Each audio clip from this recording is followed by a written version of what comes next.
इमरान खान ने PTI ममनुआ funding case में गिरफ्तारी से बचने के लिए दरख्वास्त दायर करने का फ़ैसला किया है। ये केस में एक अहम पेशरफ्त है और ये देखना दिलचस्प होगा कि अदालत इस मामले पर कैसे फ़ैसला देती है। इमरान खान ने ममनुआ फंडिंग केस में ज़मानत कबल गिरफ्तारी की दरख्वास्त दायर करने का फ़ैसला किया है।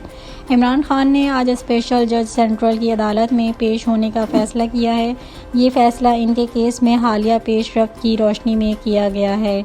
ज़राए के मुताबिक इमरान खान के वकील ने FIA को गिरफ्तारी से रोकने के लिए कबल गिरफ्तारी ज़मानत की दरख्वास्त तैयार कर ली है। हाई कोर्ट ने इमरान खान की कल तक हिफाजती ज़मानत मंजूर कर ली है।